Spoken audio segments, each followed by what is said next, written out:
DDP, I saw you in the press box at the Royal Rumble, and I said, I'm going to wait for the right moment. That moment is here. How are you, my friend? Very good. It was so fun. When I went up into the press box, because I'm really good friends with Chris Van Vliet, right? And he had texted me, "Are you here at the Rumble?" And after I did the little meet and greet that I did, I had said, yeah. And I go, "Where are you?" He goes, "The press box." So I snuck into the press box and I sat down. He goes, "Where'd you come from?" And it was really the best seat in the house was in the press box there. And afterwards, I was starting to leave with everybody because I wanted to see the ending. So all the press box, you guys had all left. Yeah. And I stood there and watched because I wanted to see what he'd do. And then it looked like everything was going to empty out.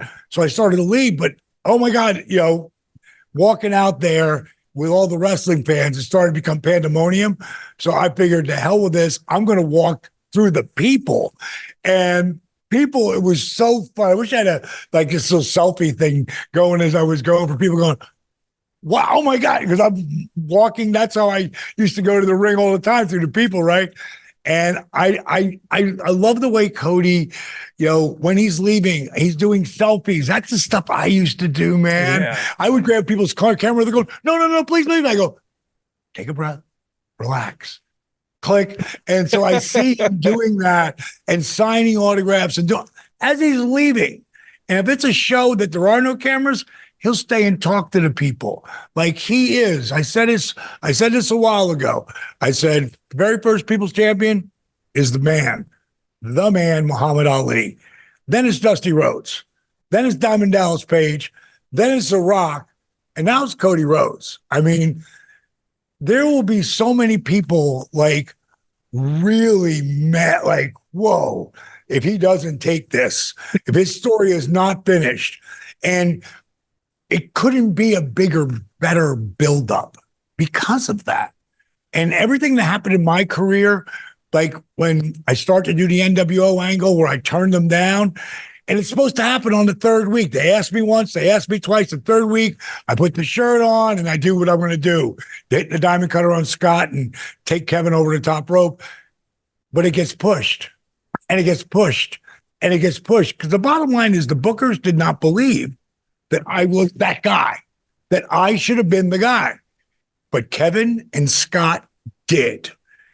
It took 11 weeks to get there, and it pissed me off so bad, but it was the best thing that ever happened to me.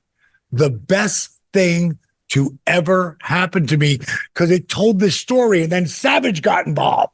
And then we had this unbelievable main event pay-per-view, and I win. And I'm telling you, Adrian, it took me to a different level that I never knew existed. And people from that match, their opinion, if they were on the fence, they were all in. It was that story. And then Savage had hurt his Achilles, so we couldn't do it the next month. So it got stretched to the next month. And it kept on going. That's what this is. This is that length of time that it took. If he'd have won last year in LA, it would have been awesome, but it wouldn't have meant as much. This in Philly, and Philly are some of the greatest wrestling fans ever, but it isn't just Philly, because people come from all over the world. I think the Mania is number 4 for biggest draws to bring money into the community. 100%. Like, of course, the Super Bowl's number 1. I think Olympics is number 2. I don't remember where Mania is, if it's third or fourth or fifth, but it's somewhere in the top 5. That's how big a deal it is. And it's you telling that little tidbit of your career and that pivotal point in your career, and you're telling me and having to wait and having to learn patience.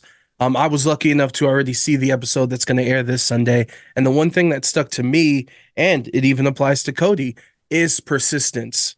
Because you get injuries as a younger kid, in your 20s you get injuries, but still that dream of being a wrestler is in the back of your head.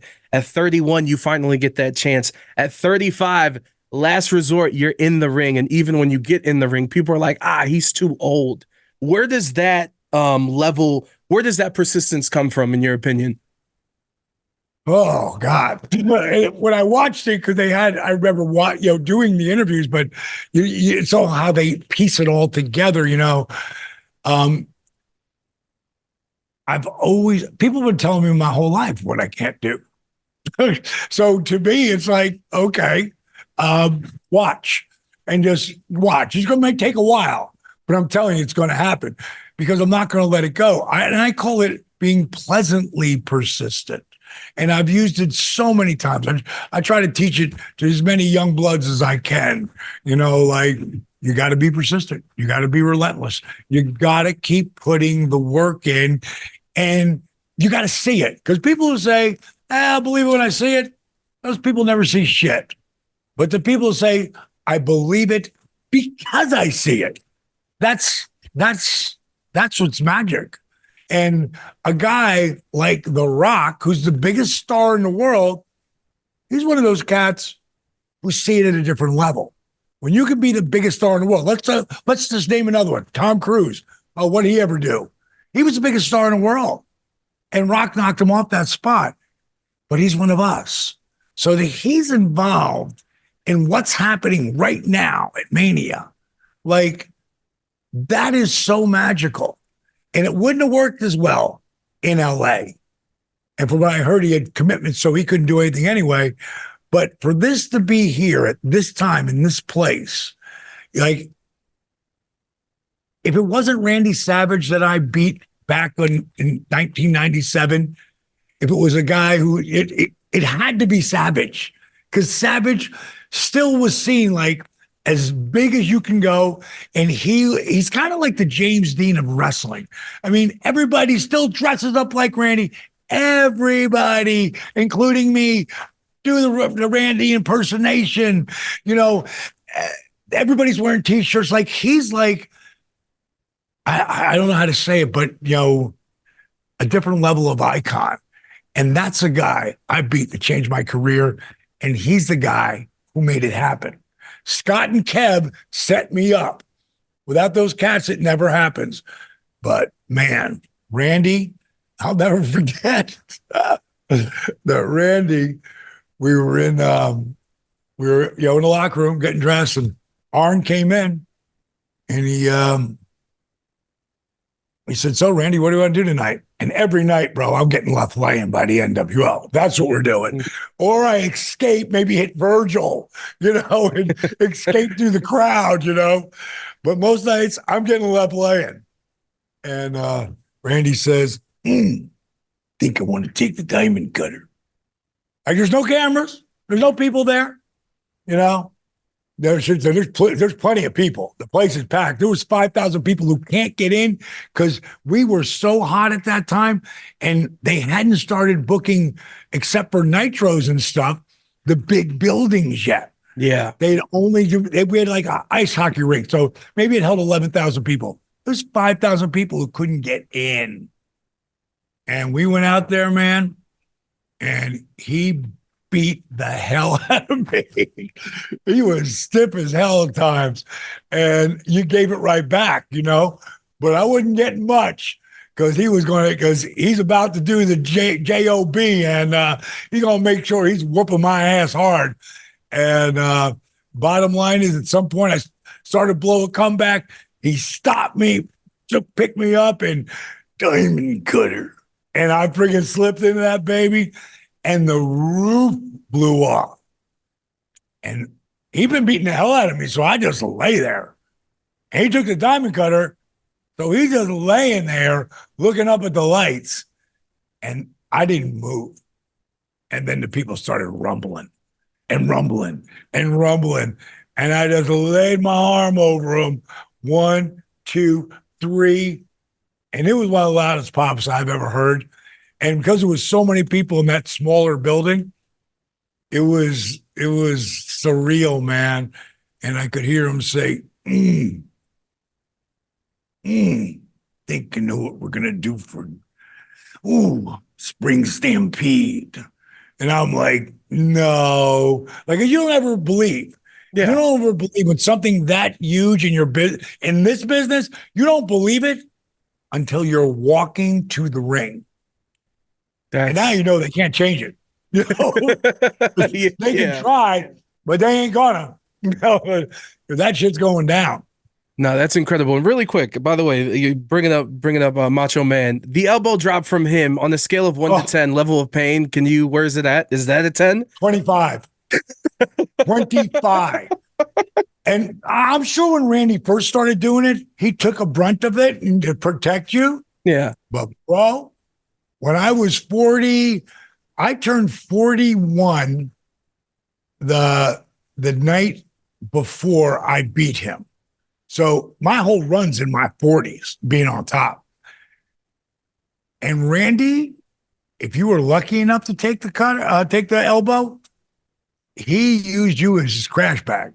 The first time he did it, I'm just laying there. He knocked me out with that gimmick to the head. I'm laying there. When he landed on me, I thought, because he came from this side, I thought the left side of my body's rib cage just opened up and my guts were all over the ring. And I know he's gonna do it again. Oh man. You probably can't use this, but I'll tell you, I pissed blood for 13 out of 15 weeks. I mean, bad. And the doctor told me, I didn't go to the team doctor, I went to my doctor. And he's like, you need to take 3 weeks off minimum. I'm like, okay. This is the biggest run of my life. I'm not doing anything. I'd have to have torn my rotator cuff and couldn't pick my arm up, to taking a break. No, absolutely. And look, I know you have to talk to a lot of people, so I want to get a couple questions in real quick. Sure. And you're bringing up your run, Monday Night Wars, Attitude Era. It's a just an era that I don't think anyone ever thought that it would get this massive. But look at what's happening now. The WWE from Australia to Philly, all over the world, selling out. Monday Night Raw, SmackDowns, everything going through the roof. Hell, professional wrestling is on TV 6 times a week at least. It's insane. I mean, even Super Bowl week, Cody and The Rock, that situation was being talked about more than the damn Super Bowl game. To you, could I have you compare the eras? They are very comparable. As a matter of fact, I did a video. If you want to see it, go to my Instagram, Diamond Dallas page. It's also my athlete Facebook.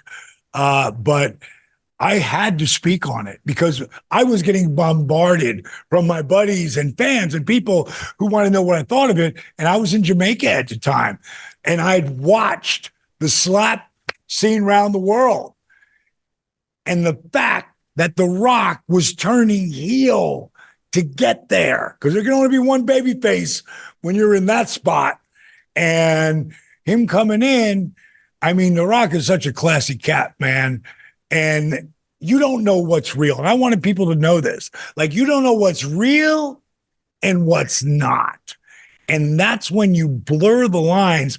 That's when wrestling works at a different level. The beginning of my little 7-minute video, I'm showing all the stuff where Scott Hall shows up, and then Kevin, then Bischoff gets thrown through the stage, and then Hulk. You think he's going to do the save for Randy, but then he drops a leg on him, and he starts.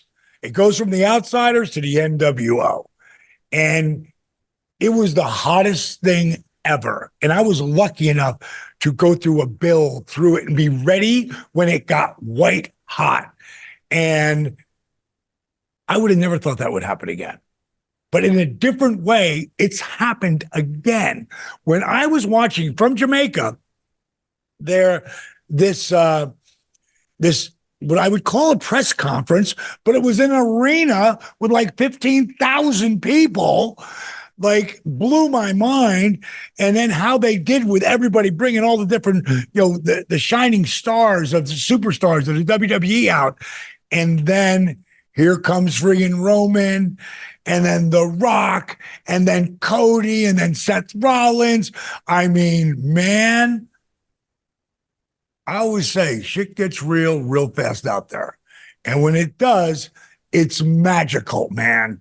It's magical, and I love what they're doing. Anybody who's listening to this, go to my Instagram or Facebook. The one would be right before this. You talk about stuff I do outside of wrestling. The Butterbean story. Have you seen the Butterbean Of course. video yet? Of I course. mean, so powerful, man. And so that's up there if anybody's not seen it. And to see, like, that's what my program's all about. It's about taking the elite athlete to a different level so that they, preventative maintenance so they don't get injured, and to the athlete or the regular guy or girl that's injured and in so much pain and they want to get out of it so that they can, pick up their kids or their grandkids or whatever. And to see Butterbean go through that transformation, like I watched it with Jake and with Scott, now Marcus and Scotty Riggs.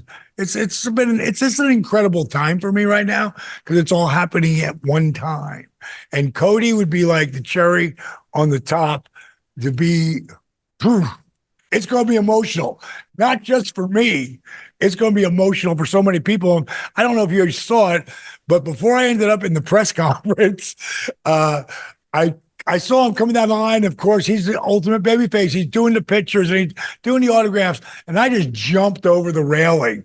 Nobody stopped me, And when he turned around, I was right there, and we had the bro hug, and it was a moment. And then when I sat down next to Chris Van Vliet, and he had said to me upstairs, he said, "You know what? You got to come, because they gave me one of the little bands, right, for the press conference." And he said, "You got to ask the first question." I'm like, "Yeah, right."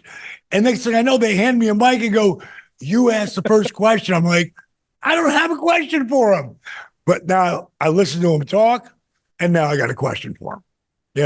The people who had been on the ride with him all this way, from the Dashing Cody to the Stardust, and like it did not look like he should ever be in this spot if we go back 5 years. Did he think that he would, in the conversations Yes. that you had back then at the time when he was making his name and said, "Hey, I have to leave. I have to do this on my own in my own path"? Did he think that still, or how difficult was it for him in the conversations that you guys had? You don't know if you really can, but if, like I said earlier, if you believe you can, and this kid got a work ethic that is second to none. Rock, same way. Triple H, same way. Me, same way. Those are guys I know put an incredible amount of work into what it takes to get there. And he saw it. And I just back it up, because when you saw what he did with AEW, I mean, that was all the four guys, bringing the Bucks and Kenny. But Cody was the workhorse. He's the one who was writing the TVs. He's the one who was putting it all together. And, it was really, I'm sure if Tony could go back in time, he would change. But Cody wasn't going to make his real name there. We had discussions about this. He had to come back. He had to be, like, this story has been a story that's not just made up. This is like what I'm saying. It's real. It gets real fast. And it blurs the lines again because they don't know what's real and what's not. But you can see Dusty being the champion in Madison Square Garden and like band beaming, and then no, bing, bing, bing, bing. And they pull it, so they give it to the people and they take it away. I don't think they could take it away this time, and this, what I love the most about the WWE right now is I got to know a guy named Paul Levesque, better known as Triple H, in WCW. And when I went in the Hall of Fame, he's the one who called me, and they captured it on film. And I just watched him catch it with Barry and Mike Rotunda. Barry Windham, go guys coming in because they're interviewing, and you could just see they both got welled up and got a little, little throat deal, a little choked up. I know because I've been there. But Triple H, this was in October before, it was 2017. So January, you start hearing who's going to be in the Hall of Fame. So this is October, so I wasn't even thinking about it, not even in my mind. And I would always say to people, it'll happen when it happens. Happen when it happens. And it was time. And he just started talking. Hey, man, how's the shoot going? And, hey, good to catch up. We talked about a couple of things. And he goes, anybody who saw you when you first started out wrestling at 35, they got to be looking at you like I did. Like, what's this guy thinking? I'm 22. He's 35. What is he thinking? Like, he doesn't have a shot. But then because of the pleasant persistency and the work ethic, it did come. And he's the guy at some point, well, he's saying, but you proved them all wrong. And what a great run you had. And I'm starting thinking, oh my God, is this that call? And it was. And it was a moment, man. So it was cool to see it in Barry and Mike Rotunda, see their faces when Triple H told them. And the thing I love about the WWE the most is that Triple H is now the storyteller because he's one of us. He's a cat who came from nothing and worked his way up that ladder. And then you all know about the curtain call in Madison Square Garden. Man, he had the table ripped out from under him and he went to the gutter. Now, let's see where you go now. And man, he came back stronger than ever. He understands storytelling. He understands storytelling in the ring, with the interviews, with the overall projection of where they want the company to go. And I think right now, I just talked to him the other day. I think right now, like, there is no limitation because all of a sudden, first of all, wrestling is cool again. And guys who are wrestling fans are talking to people who weren't such wrestling fans, but now are. Yeah. They're the people who come and go. But the force of the people, like without the people doing this, I never, no matter what Scott and Kev were trying to help me do, this never gets even to be a subject without getting 100, then 500, and then 1,000, and 5,000, 20,000 people throwing this up when I hit my move, So it's a really cool time to be on this run and to watch it. And I couldn't be any happier. All these planets have aligned for Mr. Cody Rhodes. And it's really special. It all leads April 6th and 7th at WrestleMania. Before then, check it out this upcoming Sunday. A&E WWE Biography, your episode airing here for the West Coast at 6 p.m. Pacific, 9 Eastern. DDP, it has been a pleasure, and I expect to see you both nights in the press conference because you're now a member of the media, all right? Yes, I am. Great to see you, Adrian. Walk up and say hello.